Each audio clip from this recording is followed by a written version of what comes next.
This shrine fills you with a sense.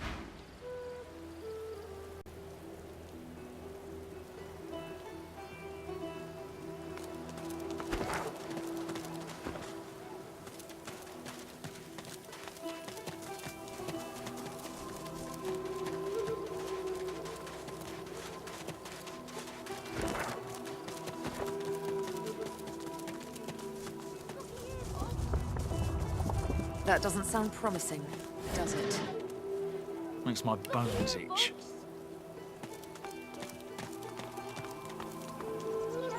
The little boy lobs a stone across the river. It makes a long arc before plunging into the water below. Oh, Ma! Are you all right? Ma! A screech like metal dragging on stone grinds from across the river. You have to help her, please. You can't see her. She's in the house, and those things are all around. Void things.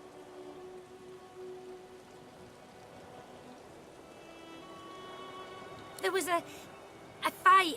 Some dwarves attacked some magisters, and there were sorcerers too. And then the bugs came. Those void things. They killed everyone. And my ma got him to chase her. And she went across the bridge. And then she raised the bridge and she told me to run. And now she's stuck over there with them.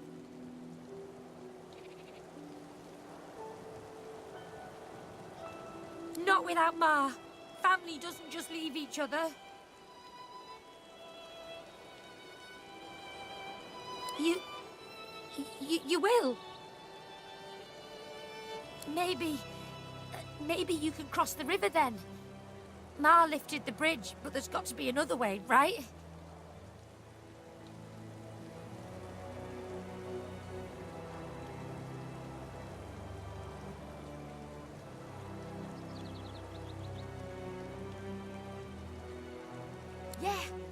Yeah. You'll make one, and I'll... His gaze shoots to the ground. He grabs a small flat pebble and chucks it across the river.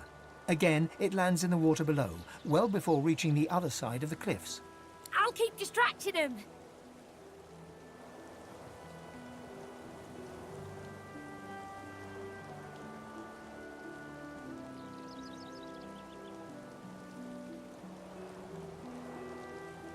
No way. Ma didn't leave me. I'm not leaving her. He performs a divine order salute. Now go out, Ma. Ma, can you hear me?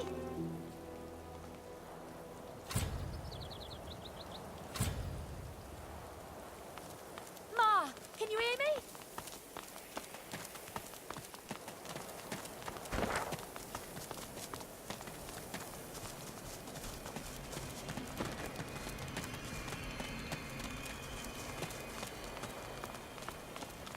Looky here, folks.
long as you stay put, you'll be safe. Are you sure? Them sorcerers from the caravan? They'd be daft to come back. And as long as there's no sorcerers, there's no void woken. You're fine as long as you don't go wandering.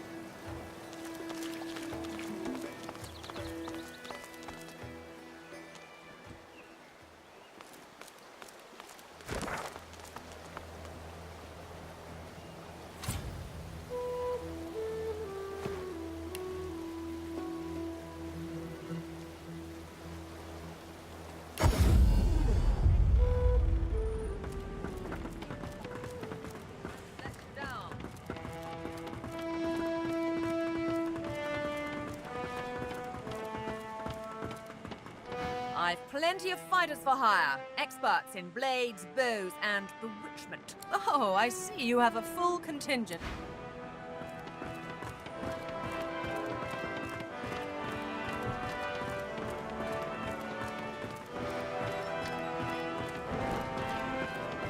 A sudden shuffle behind you, and Los's mouth is close to your ear.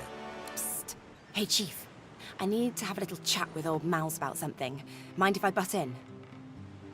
There you are, Losa. I've been eager to hear a little update. Did you do as I instructed? It'd be a hell of a lot easier if I could find him. Still haven't said one word to the guy. Don't dilly-dally, my dear. You don't need me to tell you that the clock is ticking. I know, okay? I'm on it. See that you are. If I so much as catch a whiff of that demon of yours, I'll put you down myself. Love you too, Mouse. Ugh. I know 3 whole syllables can be a challenge, but do at least try.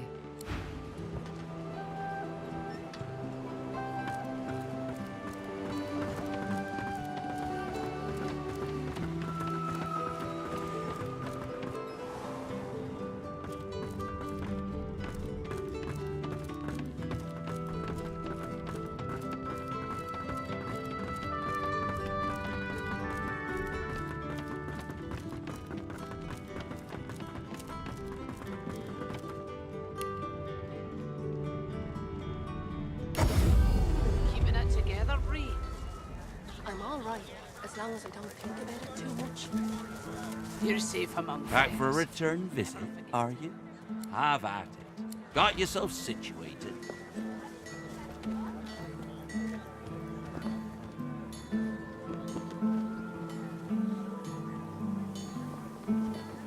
How you holding up?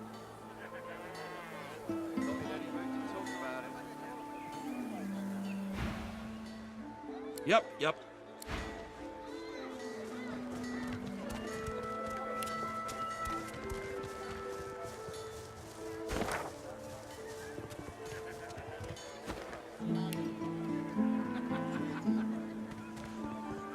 Hell's worse over here than a dozen rotten eggs.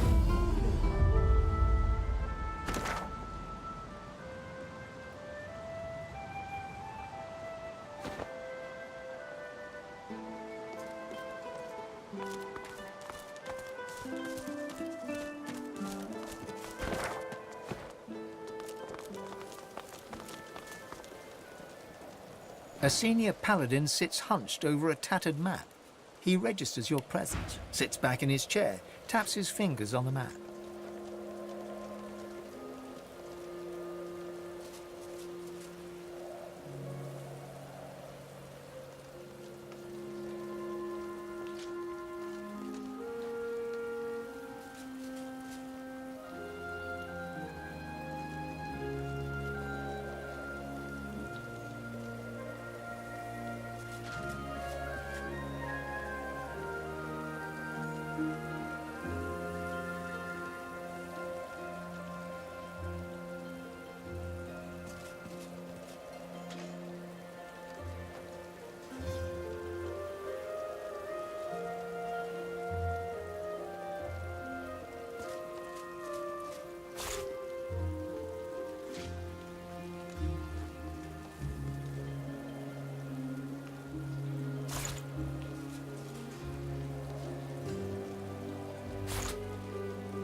Who are you and who sent you? He appraises you with a look, then grimly grins. I think I've heard about you. Didn't you free the Meister from the gallows in Driftwood? Ah, yes. Discretion is the soul of valor, as they say. I may have a job for a man of great valor and discretion. Interested? He taps a finger on the map on the table. Here, in the Black Pits, are White Magisters. Their operation is shrouded in mystery, and this pricks our ears. We are gravely concerned. We believe the White Magisters may have strayed into the darkness. We suspect that Dallas herself and her master Vriedemann are the inspiration for these dark endeavors. Look under the white veil of secrecy and report back. How much do you want? I have fewer paladins to pay, so I have ready gold. But there are limits.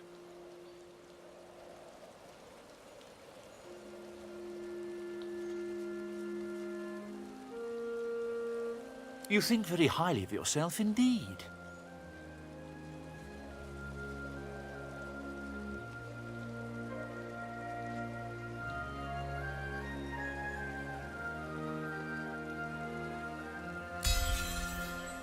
We have a deal. He offers you an item. A whistle-like device sits nestled in your hand. When you're ready, send a war owl. Be careful out there. It's a dangerous place these days. And I'd like to think I'll hear from you again. And, adventurer,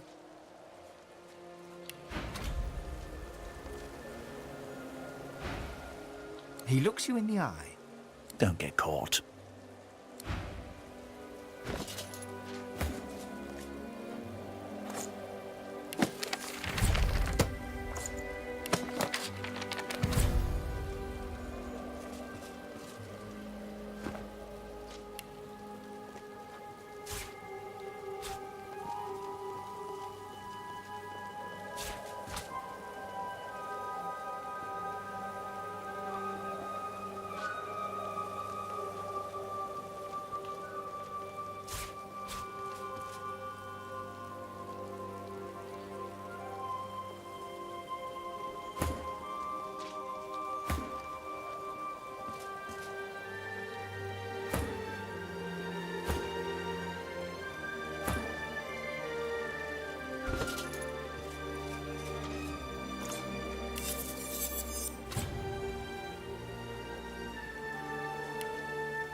I shall not mourn till war is done.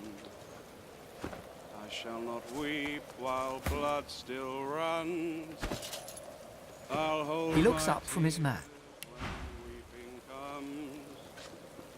Who shall avenge you, darling one?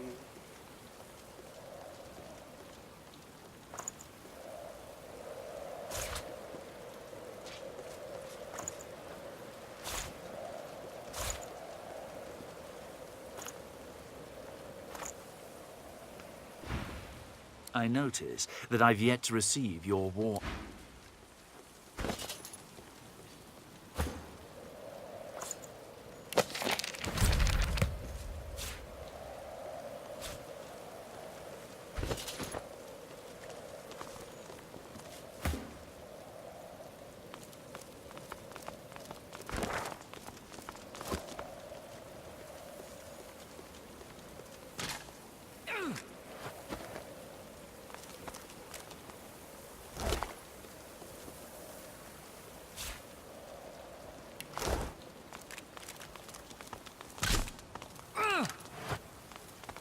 burning void woken. The stink upsets me, and I don't know why.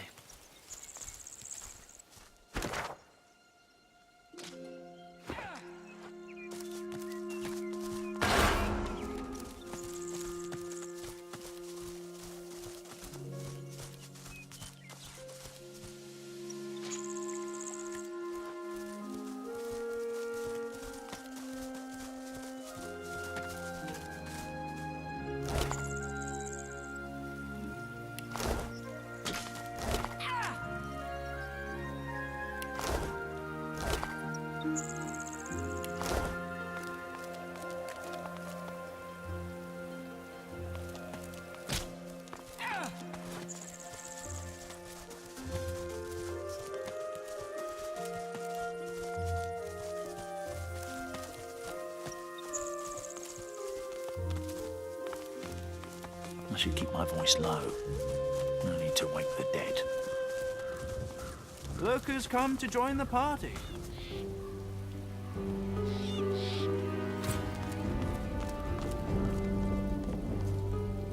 Oh, but you do get around, don't you?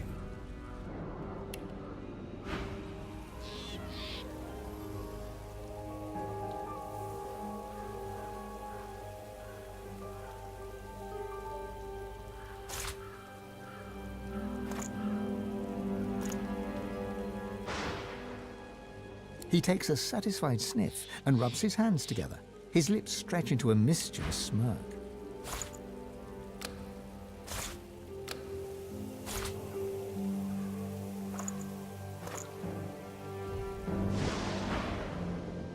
When it comes to graveyards, I'm a kid in a candy shop. All sorts of goodies and gewgaws for the taking. And a bit of rousing conversation. If you know what to dig, that is.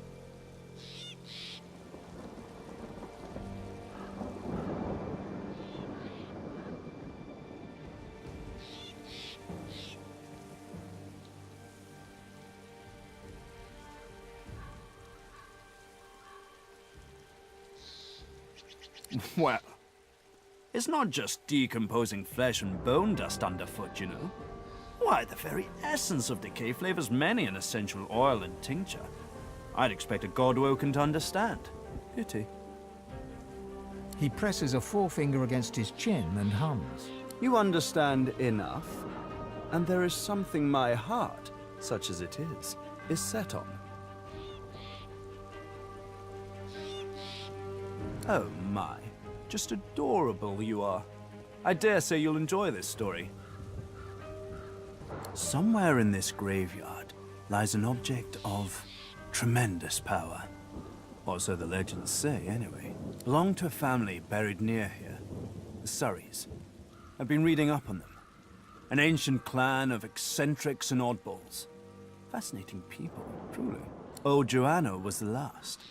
The poor dear. Had no money, no children, just this incredible heirloom passed down to her through the generations. Problem is, no one knows what this object is. Only that it's an astounding piece of work. Seems Joanna took its secrets to her grave. Rather literally.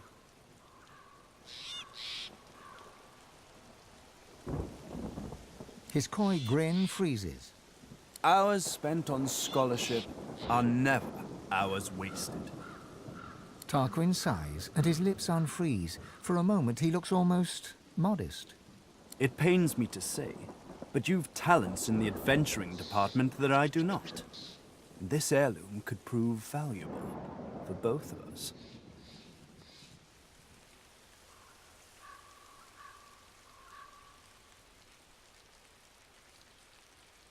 I've told you everything you need to... everything I know. What it is doesn't matter. What it does, well, if I am right, it will clean up quite an unholy mess. A mess we're both currently mired in. He looks toward the graveyard. Let's make this easy. I'll assume you've accepted my mission. You'll assume I give it in good faith. Beautiful. The Surrey tomb must be somewhere nearby. And whatever that object is in there, I bet it's impressive. I do wish I could wander inside. It would be nice to look up some old friends. See if they're in good spirits.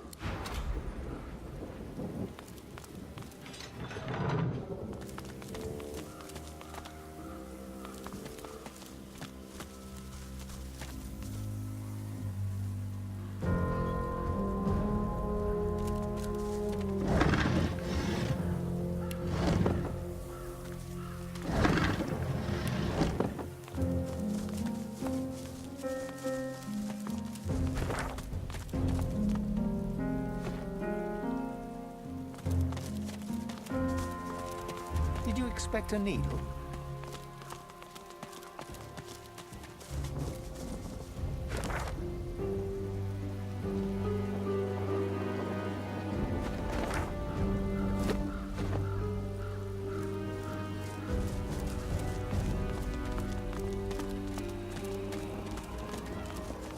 As you reach to push open the heavy door, the coils and whirls of engraved wood dance into a new pattern.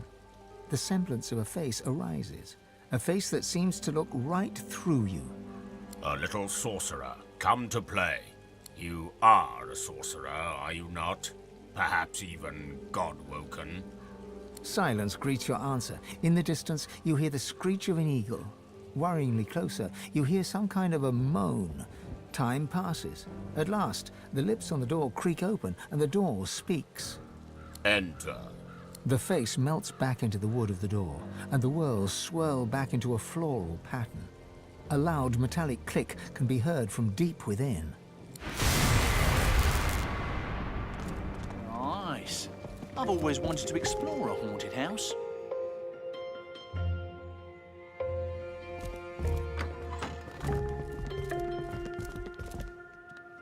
The masked creature is mute, save the occasional moan. The servant responds with a blank look and a low groan.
Death prowls above.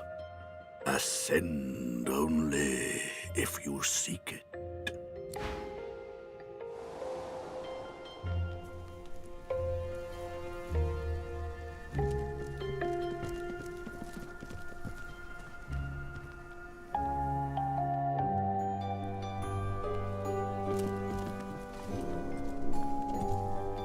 The servant responds with a blank look and a low groan.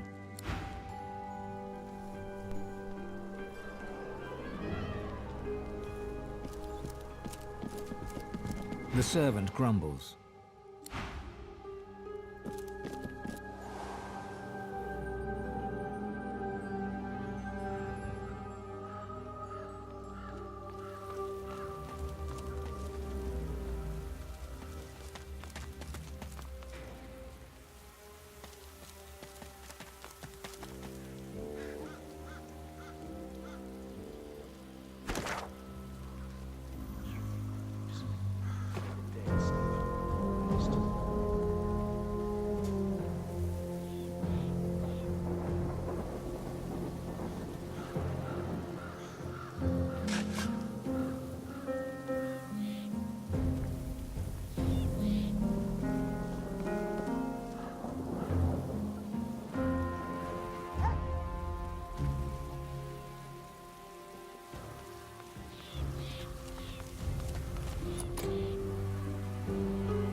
Dark magic.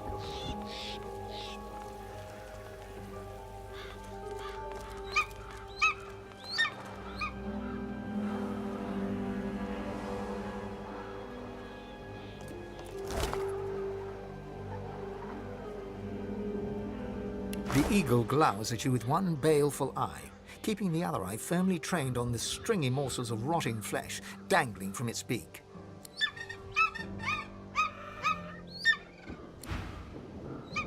The eagle glowers at you with one baleful...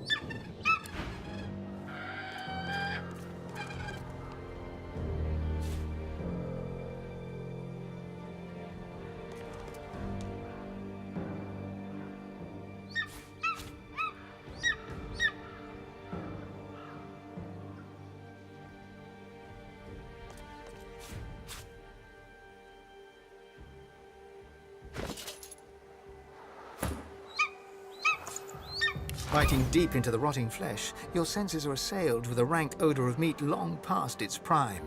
Your memory wavers and becomes not your own, but the memory of one who led the most solitary of lives. You see myriad wings flapping, your hand scattering birdseed.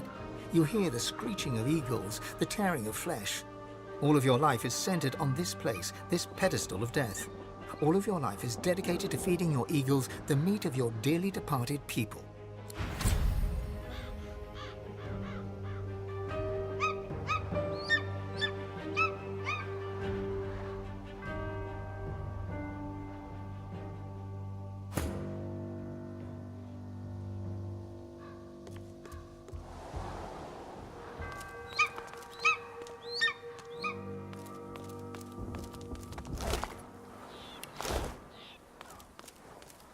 I can't tell whether she's welcoming me or warding me away.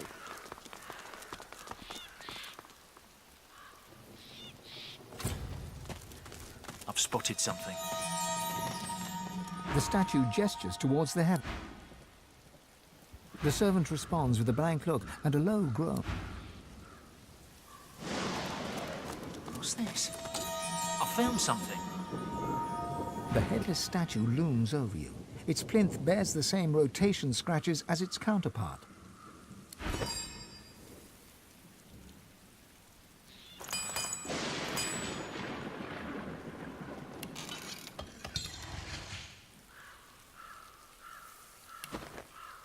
The headless statue looms. The statue doesn't move, no matter how much force you apply. The plinth of the statue bears a series of deep, circular scratches upon its stone.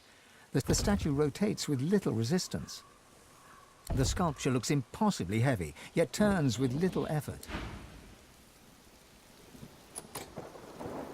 The plinth of the statue bears... You cringe at the sound of stone grating against stone. The statue rotates with little resistance.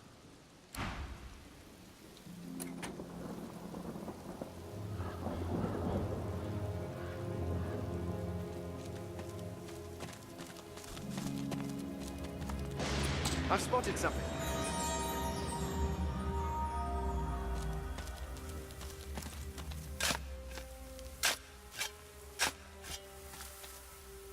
These are lizard remains, but in the human section of the graveyard, something's amiss. You lay your hand on the withered lizard remains. A chill caresses the back of your neck, and the breeze seems to carry an echoing moan.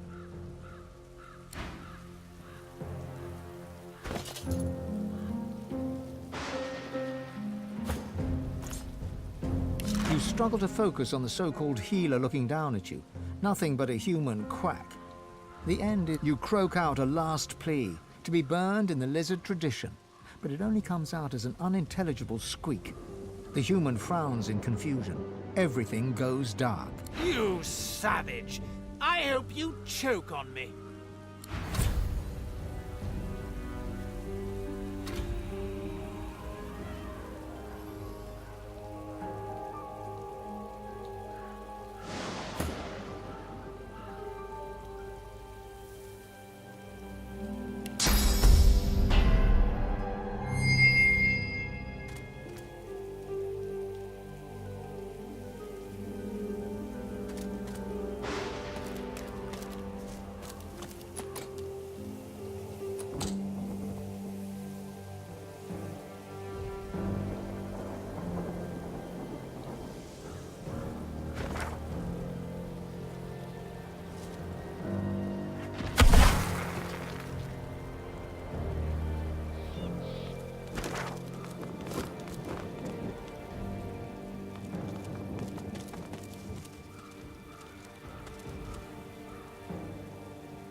This part is gated off from the rest. Whoever is buried here must have been important.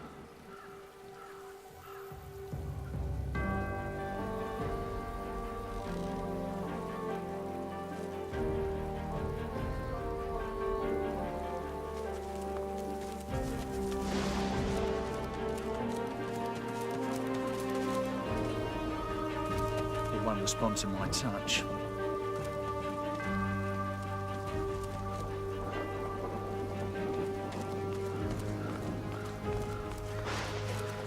Here lies Phylan Surrey, whose family's generous patronage helped build these burial grounds, and who refused to be buried in the Surrey crypt.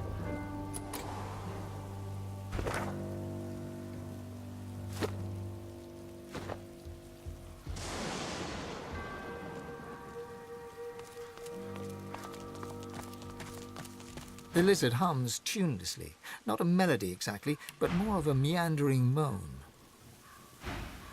10 spans under, humans slept.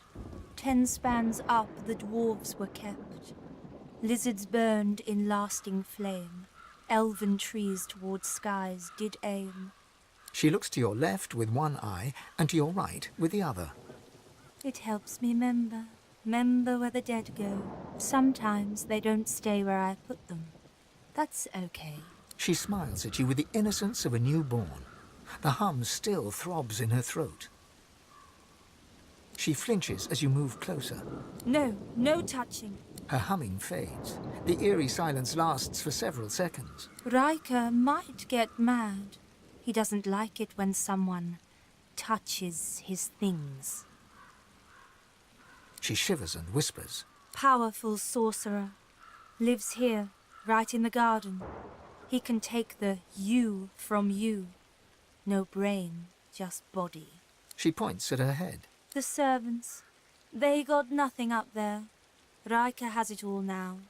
They need to be freed. Only way, kill Riker.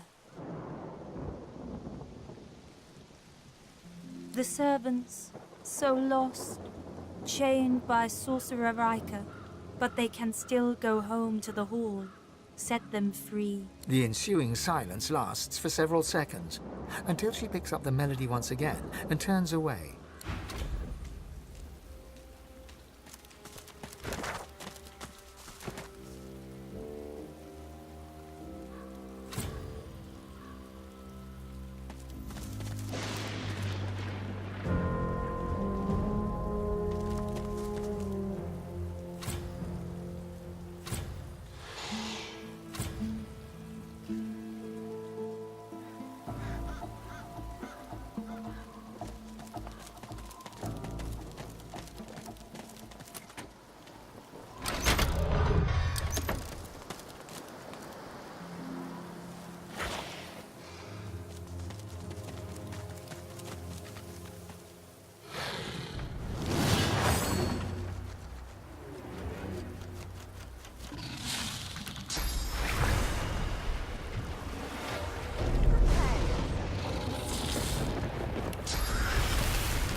grasshopper.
Mari flashes a massive horsey smile at you, then winces, her left arm hanging limply at her side.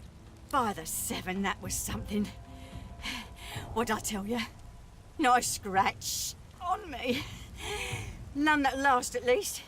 Glad my little guy got to see it.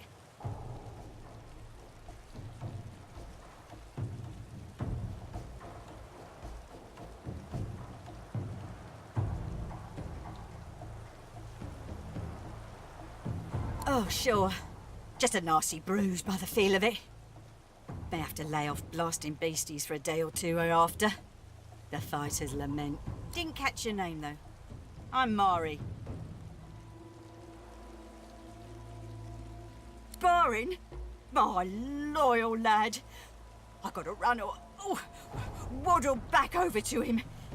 Guess those beasties landed a swipe or two after all. She winces and clutches her belly, but slaps you hard on the shoulder with her other hand. We owe you a debt. Oh, if you hadn't rolled in when you did, I might be whistling Teedle-Dee in a Voidwoken's belly by now. Always happy to squash a bug if I get the chance. Especially with a toughie like you on the front. Hate to cut this short, but I ought to dash off. My boy's waiting for me. Mind lowering the bridge, though? I find myself slightly indisposed for the moment.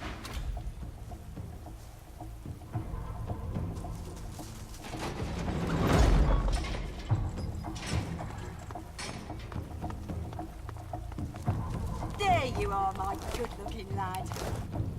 Ma! Let me get a good look at you. You're okay? Of course I am, Ma. Are you? Fit as a fiddle. And twice the size. In the house?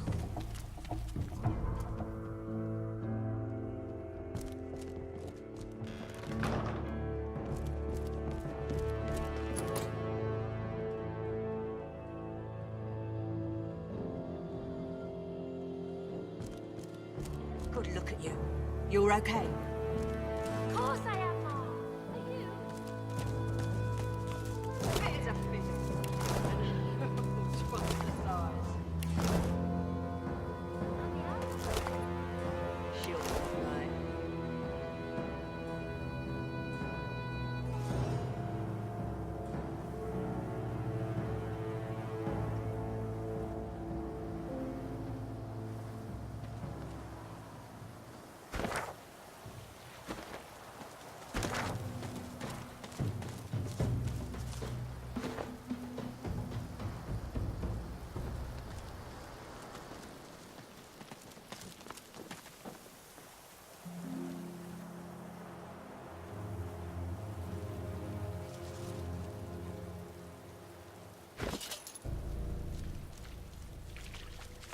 There you are, my good-looking lad. Ma! Let me get a good look at you. You're okay? Of course I am, Ma. And how's my little spider monkey doing? Safe and sound? Spider monkey? You mean dragon? Come here, you. Mother and son fall into a tight embrace. One tear rolls down Mari's nose, falls on the black stubble on Barin's head. She strokes the wet drop away, smiling. Mari seems oblivious to you. Her eyes are closed, her lips turned in a serene smile as she strokes Barin's head. My boy, my good boy. Hey, wait, one sec. Ma! Ma, look! Thank you so much for helping my Ma. All those Voidwoken.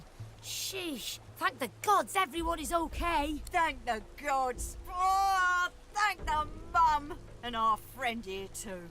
I know a good arm when I see one. I'll tell my cousin Raymond what you did. He's real high up in the order and he's visiting Driftwood as we speak. Could be he has some good work for you.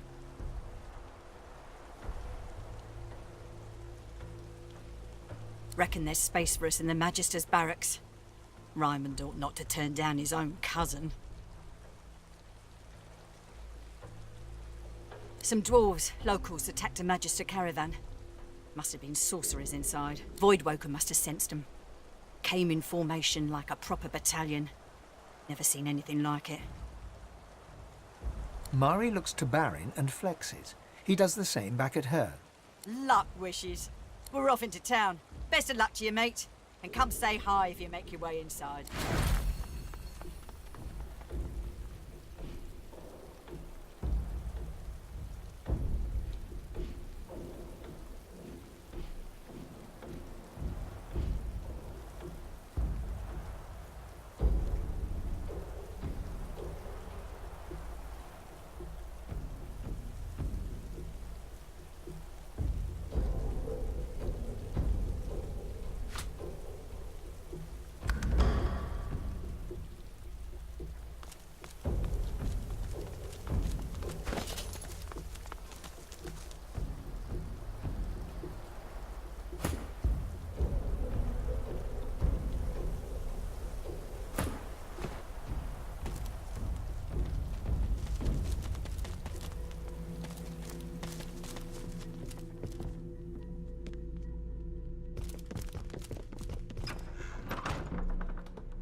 Rather large for a cellar, isn't it?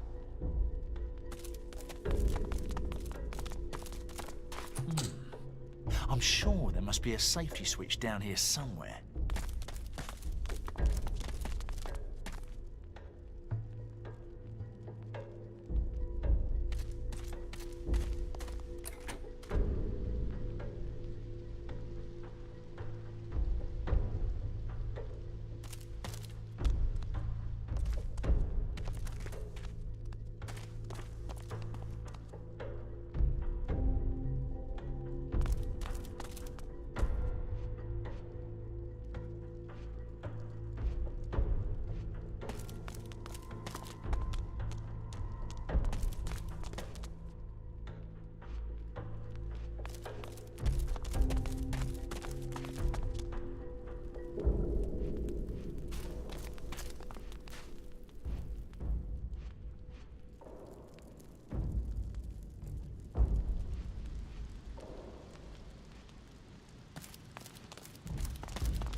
The servant emits a menacing growl. Hears his pleas. And what comfort could the dead find in his words?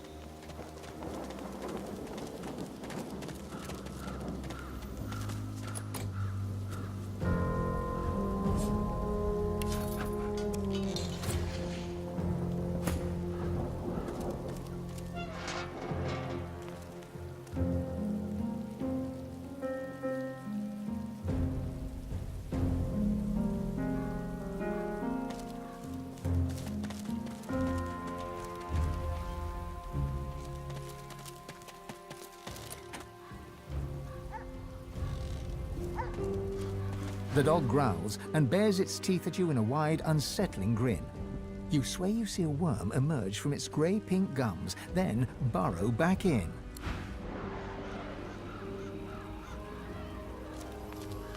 The dog growls and bares its teeth at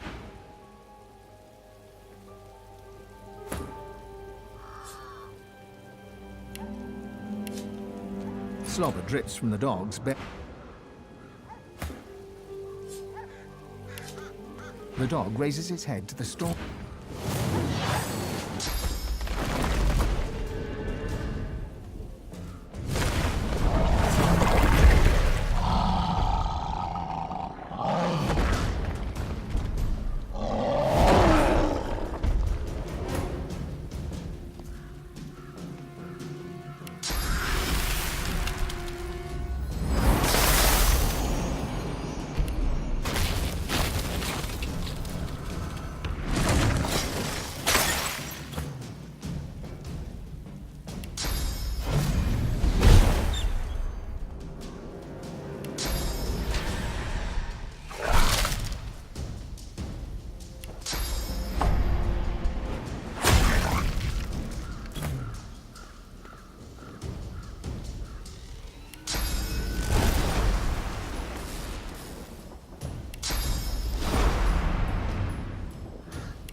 Doesn't it?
To none.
nice statue, as statues go.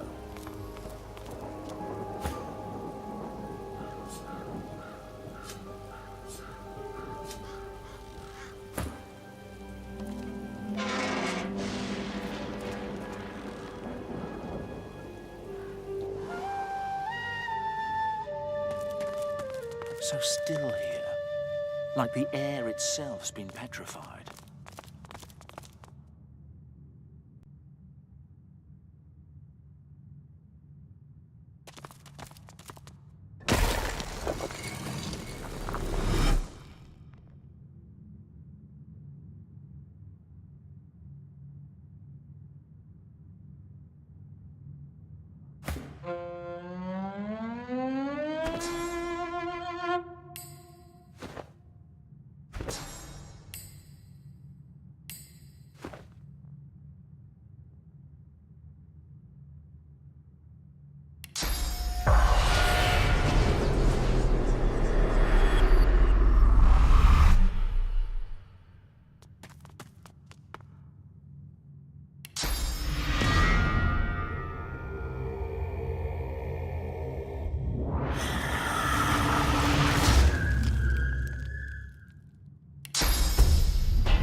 The petrified woman cannot speak, but her eyes glow with the fury of the sun. Several flakes of something float to the floor from the petrified body. How long has it been down here?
The petrified body is both hard and brittle.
Won't. It's too heavy. Won't budge. heavy.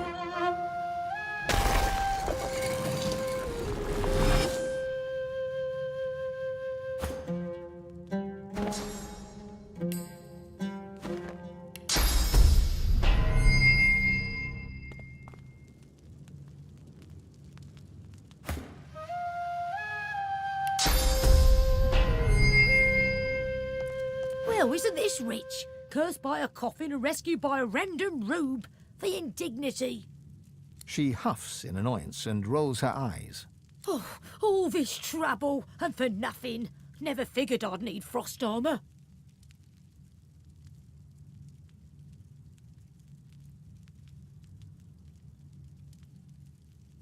You want me to spoil the story before you see how it ends? I'd never be so rude. She purses her lips and coyly tilts her head. Oh, but do forgive me. I haven't offered you proper thanks. She bows in insincere reverence. Her arm rests on her back, hand mere inches from her staff.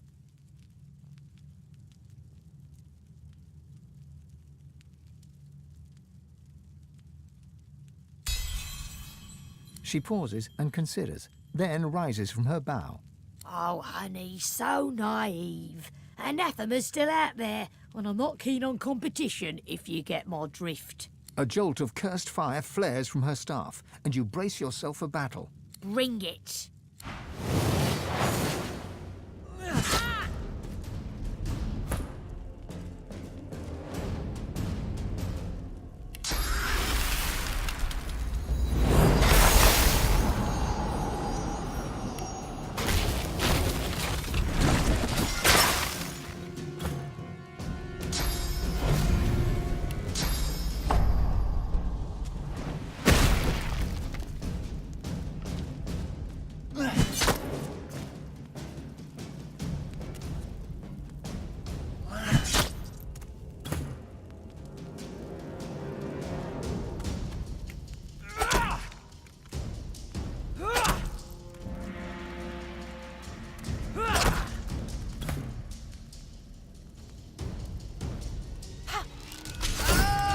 Did she say anathema?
Grand altar indeed. The chest before you is covered in old ancient empire pictograms. You consider trying to find some lockpicks in your bag, but looking at the chest, you don't see any keyhole. You hear a deep rumbling from inside the chest, and a voice emerges. It hisses and clicks, but doesn't make any sense.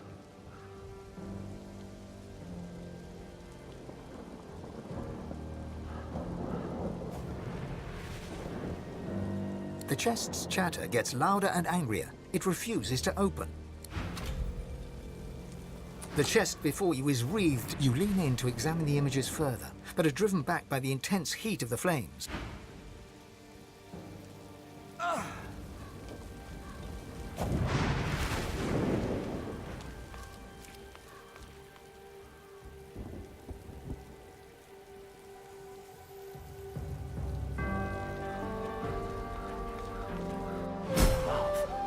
Look at all these bones.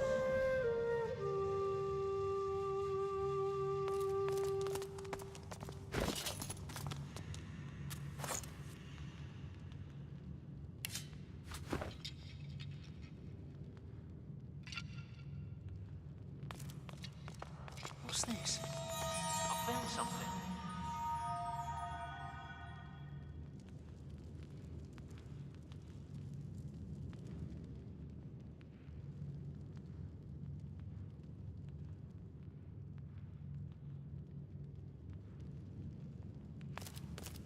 Still sounds stuck. Must be more to it.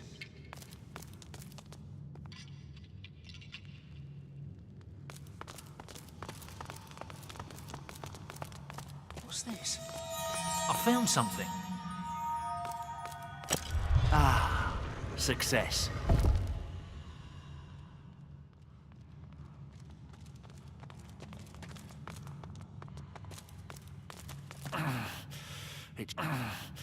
It's shut tight.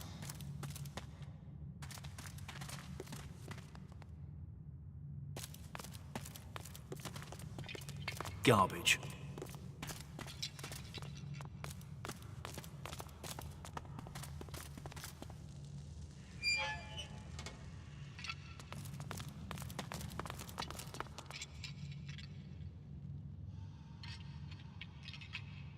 No, the door!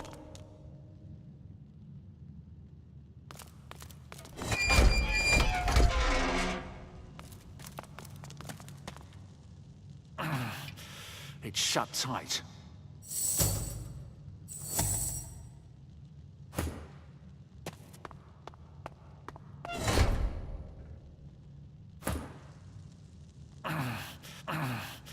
It's shut tight.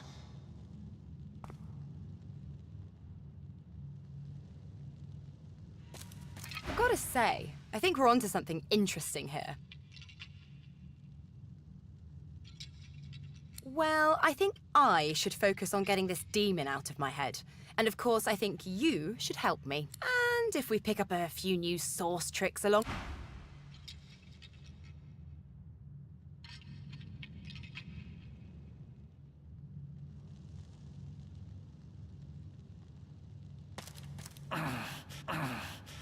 It's shut tight.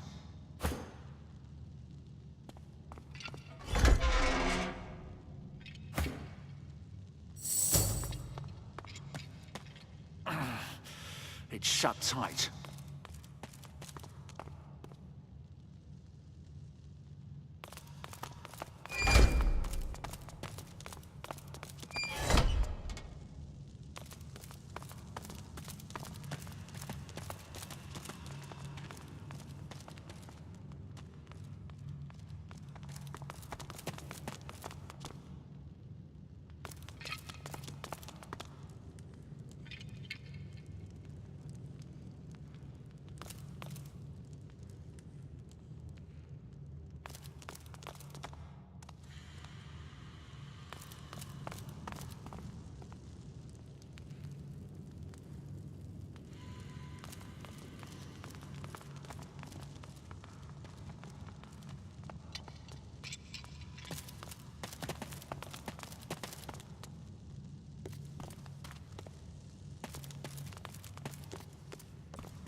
It's shut tight.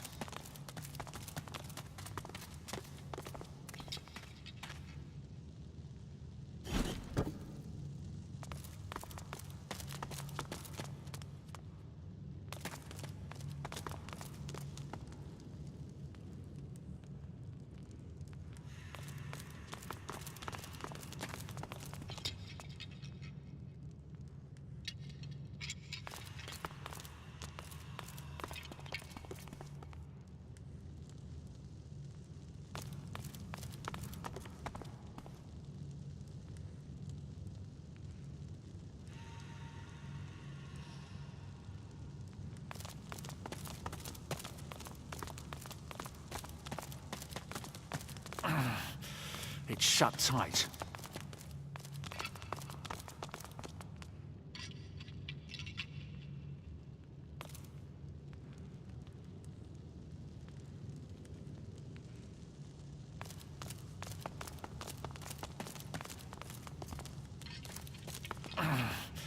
It's shut tight.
The spirit of the tree may have much to say.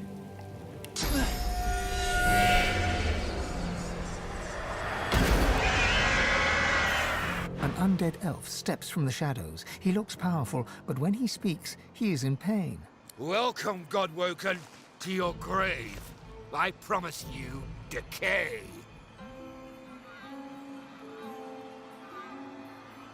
I decay. But if I serve, I grow again. I shall serve him. You must die. He is my friend. He is your king. He wants your decay. You rot here, Godwoken. We all rot.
front!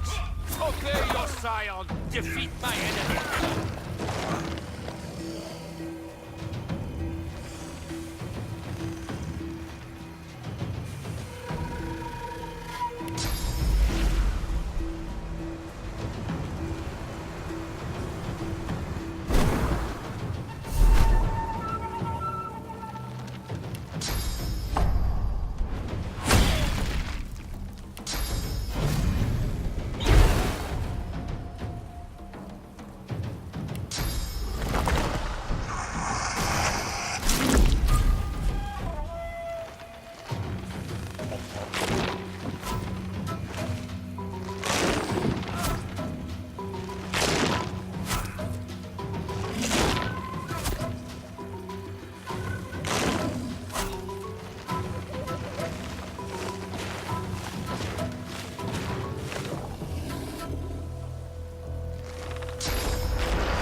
What's this?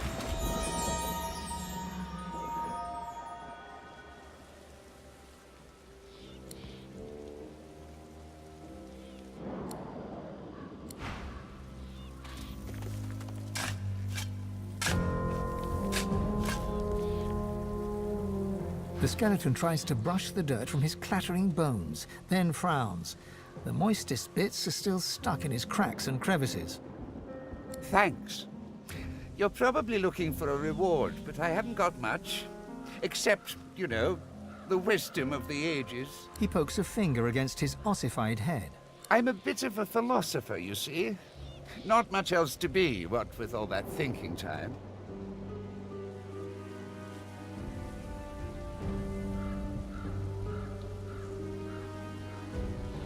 Oh, but I don't just go around giving knowledge away like a common medium. The skeleton pauses and sighs, then straightens his spine with a clatter. A soul bond will settle it. A battle of wits. Then the cosmos itself will decide who can better face the truth of our own essence, me or you. A weak soul may not survive the bond, but I'm sure you'll be just fine.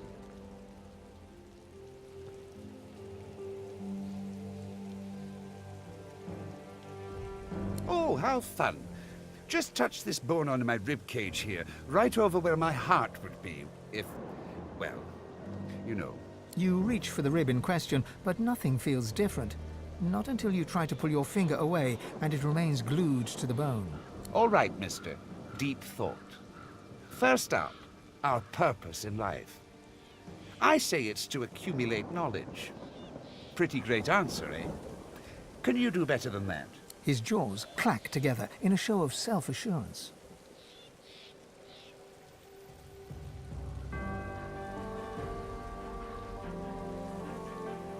You question your response the moment it leaves your lips.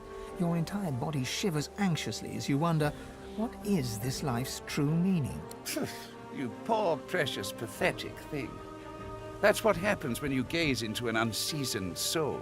Let's see if you can do better this time. Tell me, Sammy Smarty Pants, is there such a thing as free will? I say no. The gods guide our every move. I dare you to outsmart me now.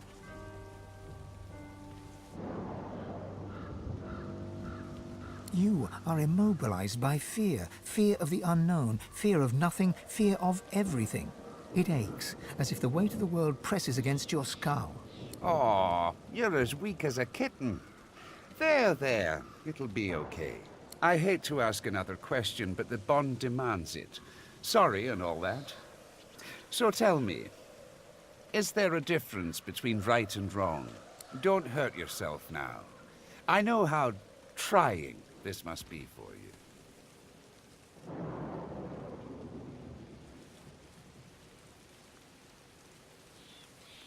You feel the bond break between your finger and the skeleton. You pull your hand quickly back to your side. Inner doubt rips through your mind, soul, and body. The pressure builds and builds. Such a pity.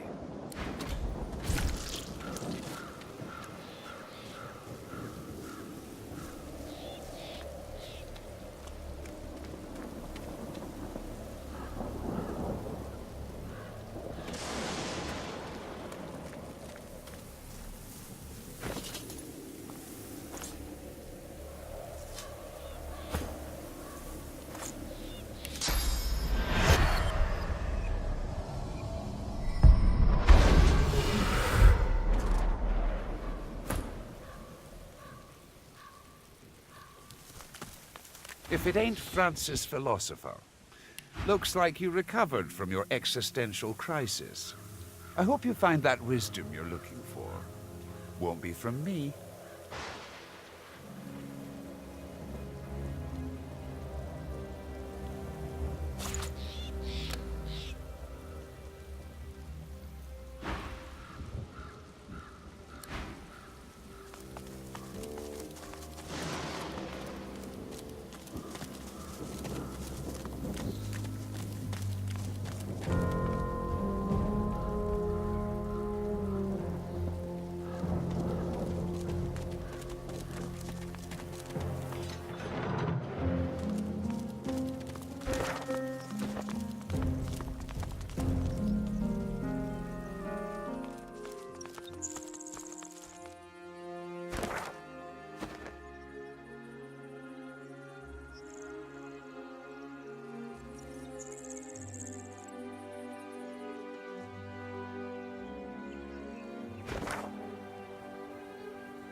Gareth toils in monotony.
Gareth freezes, then turns slowly towards you.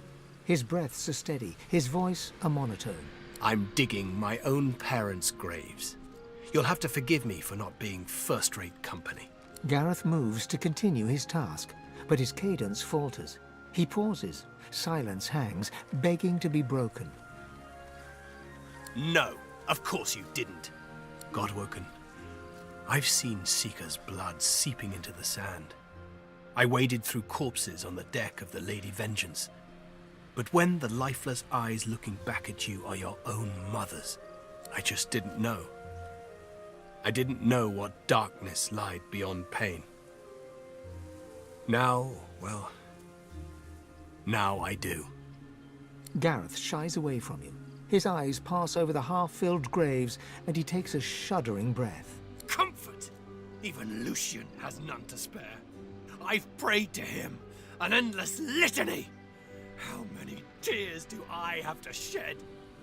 How much must I lose for him to listen? No comfort, only recompense.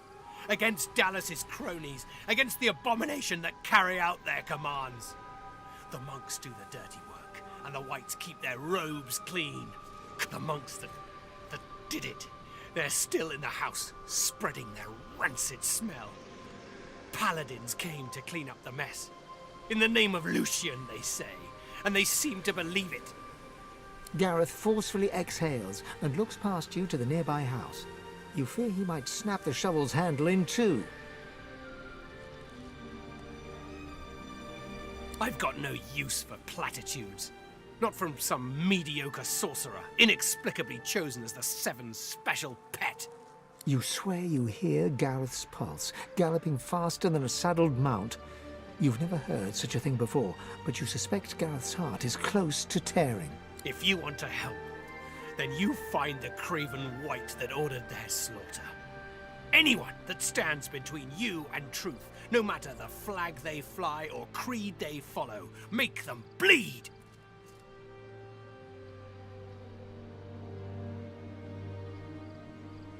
His hand moves from his shovel to his sword. He wipes his forefinger along the blade, opening a bloody gash. He stares at the wound, then wipes the blood across his glistening forehead. Go to the house. Bring me the truth.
Besides, what's the alternative? Guard this door forever? Feed them like pets? Get yourself together, man.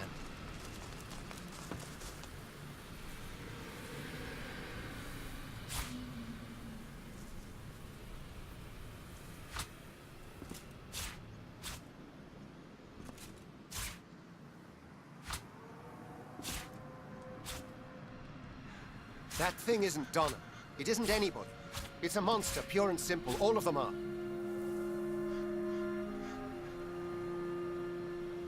The two paladins Gareth mentioned are arguing in front of the door to the modest farmstead. As they notice your arrival, they stop talking and look at you quizzically. We're guarding this house. Wise to stay well back. There's a bunch of silent monks inside who've tasted blood today. Already killed in there, so they did. They didn't kill anybody. The Magisters who control them did. You know Donna, she wouldn't hurt a fly. Not until they turned her. But they did turn her. And now she's not Donna anymore. Get it through your head. The poor creature should be put down. No, wait! Surely Maybe someday they can be fixed, when all this source nonsense is over. The other Magister rolls his eyes and shakes his head as he turns to face you. In any event, it's our business, not yours. You just stay well away from the door and you'll be perfectly safe. You can't do that. They were people who were loved. It's not right to butcher them like cattle.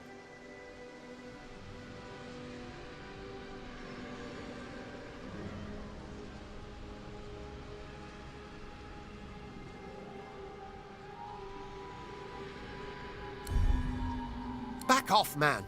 Can't you see he's upset enough about Donna without all this?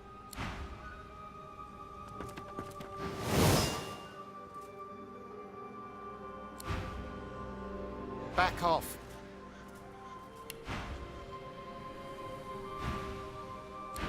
Lucian's blessings, but I can't bring myself to do it. That creature. It's not Donna, not it.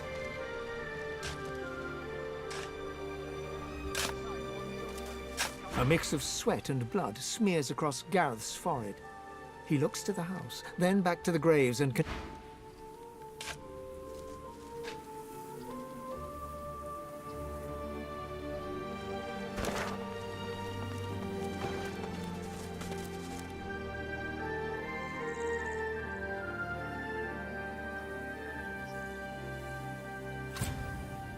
Magister is powered by a sword.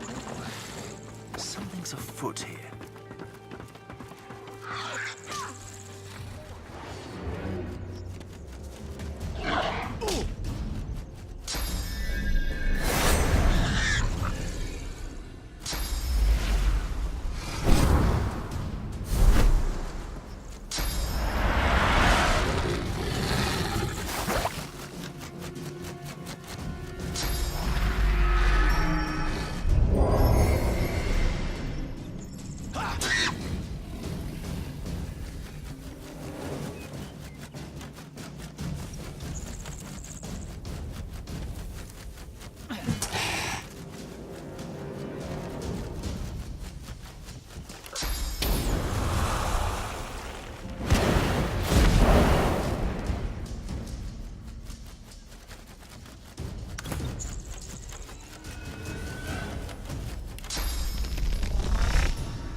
to none.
This. My thanks for your help. He takes a pull from a water canteen, then splashes some over his blood-stained hands. Nowhere's safe, not while these void beasts are still appearing. Take my advice, get out of here. A sorcerer fugitive was hiding here. Some of the locals were stupid enough to help him. We got a tip-off, but he wasn't willing to go quietly. These Voidwoken appeared, thanks to him. It was messy.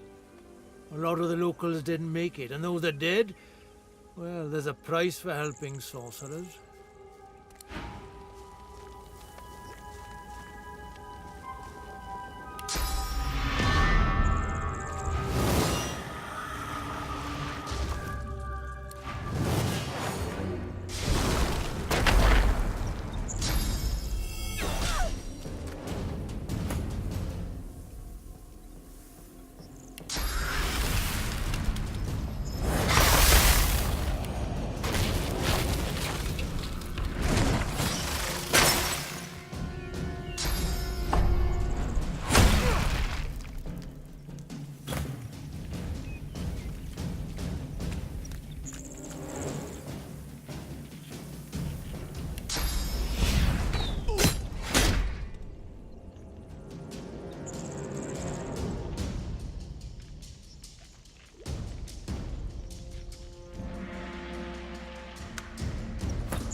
The stench of dead Voidwoken assails you. The thought occurs, sorcerers caused this.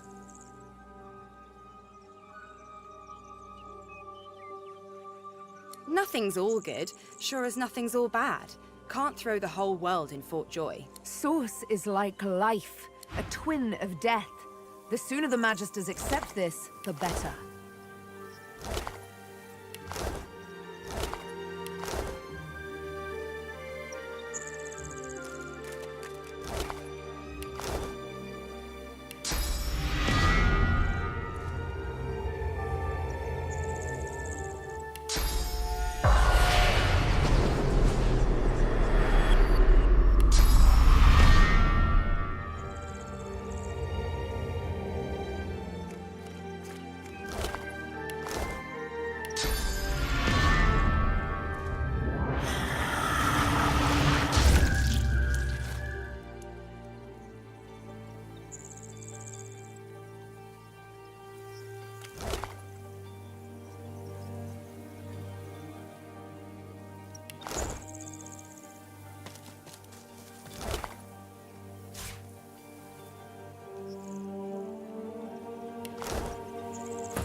The spirit of a woman cowers before you.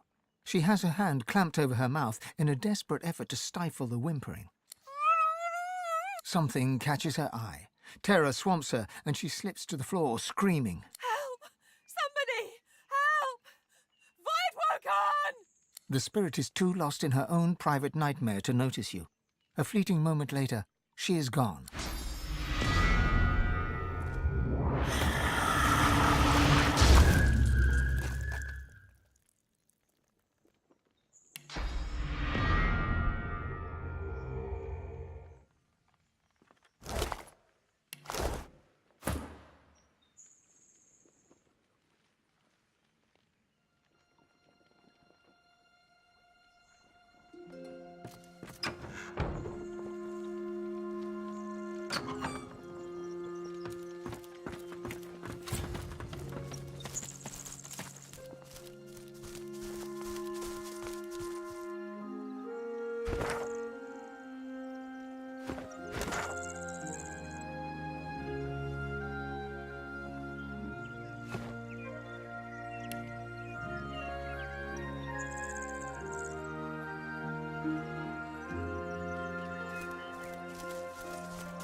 Villagers, some slain by Voidwoken, others perhaps not.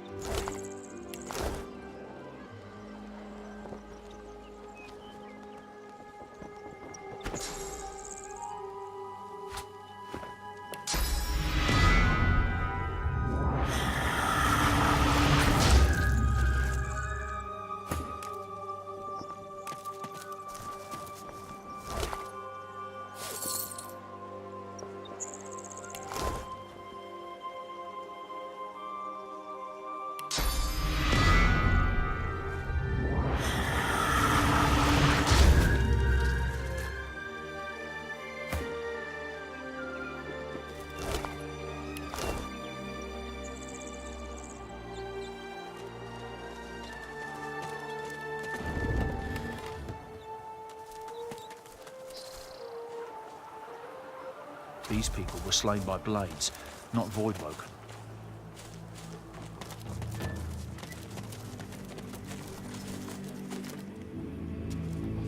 No, please. An executioner's blade hovers inches above a young woman's throat. The nearby magister drones a prayer with all the passion of a silent monk's empty gaze. The divine does not absolve a traitor of his grace. You've tended not to the seed the seven have planted. Without faith, it cannot flourish.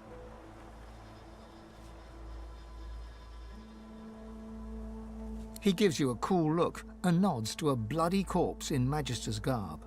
That's the welcome the Crossleys give to law-abiding magisters. Sorcerers, though, they get bathed and fed. Ain't that right, woman? The young woman squeezes her eyes shut in terror, but says nothing. The executioner raises his blade.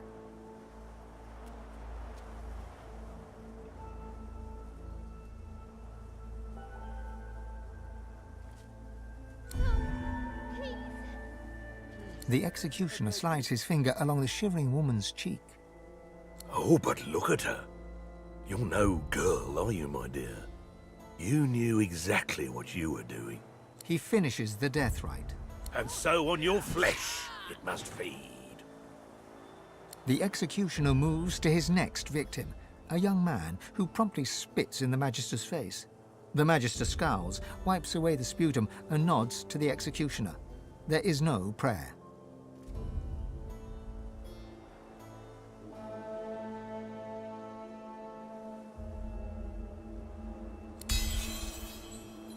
The magister raises his hand just as the executioner's axe begins to fall.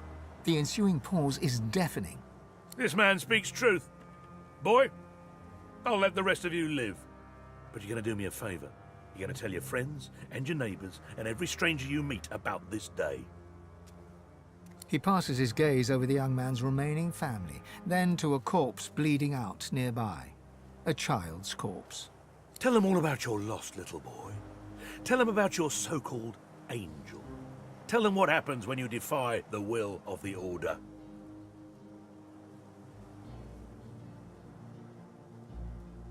Not just one sorcerer, two. Master and apprentice. White Magister Jonathan's got the greenhorn on the ropes right now, no doubt. Only a matter of time before he blabs about that mentor of his. He'll talk. They always do. Now move aside. We've got business elsewhere.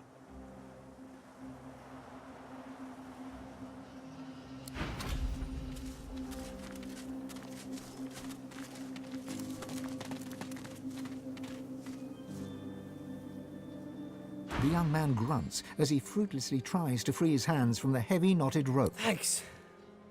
He looks to his slain brother's body, then to his sister's. His eyes well with tears, though none break free. We didn't deserve this. We didn't deserve any of this.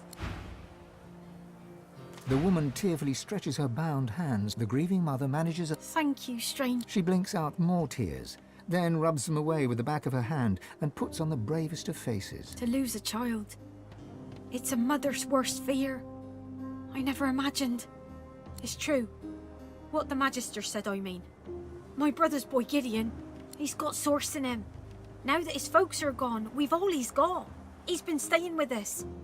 We thought we could keep him safe. He's not got a spot of malice. He can't help who he is. But when the Magisters came snooping, he panicked. We all did. She glances at the Magister corpse and shivers. Another tear drips down her cheek. Shouldn't have let that Hanag woman near Gid. She said she could teach him, but that's when all the trouble started. Lizard lady, impeccable robes, came by here one day saying she could sense the source. She could help Gid, she said. He took to her right away. Soon, the Voidwoken came, and then the Magister started knocking. As soon as the Magister fell, Gid knew what he'd done. He didn't even struggle when they dragged him away. Gods know where they took him. I've already lost more than I can bear today. I pray to the seven I haven't lost him to. You will? Oh, bless you. Bless you. She ekes out another thin smile. Make sure he's safe. And if you can, bring him back to me. I Thanks, stranger. But please, don't go. Not yet.